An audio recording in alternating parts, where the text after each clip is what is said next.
c'est y'a pire et doit me bien. Oudibé y'a cocoté, à bout d'un beau j'étais là. Oh Marie-Thérèse, Oudibé m'a taillé bien, pour ma pille à Djouchou. Commandant Zakari me bien, Oudibé m'a taillé bien, à bout d'un beau j'étais là. Oh, il n'a vu mes maillots, vous en venez d'être, bout d'un beau j'étais là.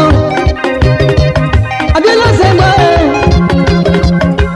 j'avoue Gaston, à bout d'un beau j'étais là.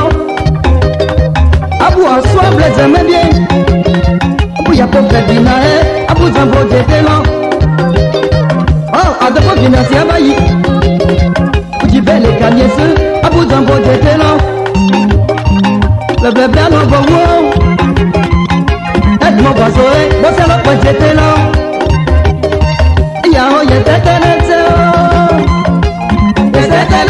Même je pousse, mais le quoi il a les mains, mais le quoi il a les mains, mais ma fille a du chou, mais le coup de les mains, mais le coup de les mains, mais ma pomme mais pas non, mais non, bien les deux, gamin est barrissé, à bout d'un beau j'étais là, à qui la baisse à sa bouche, à n'a pas que si le oui, à bout d'un beau j'étais là.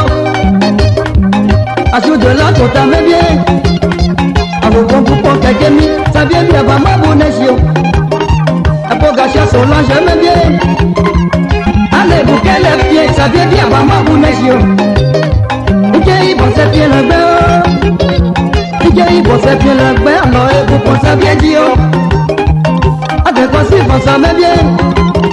Il y a le papier de pain, à gagner à bouler.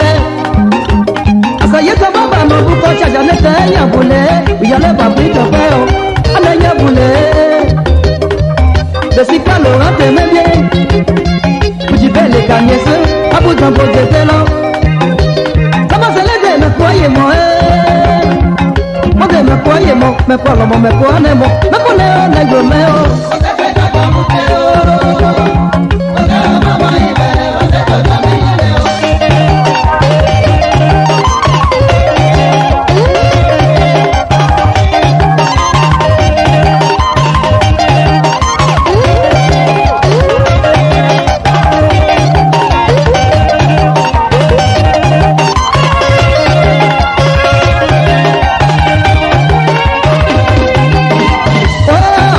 Me bien, à boire carissé, pour ma fille à Guichlamé. Angi venant, ça me bien, à ma boîte, tu allais va, ma paye pas, bah non, à Chissimé, à Maïo.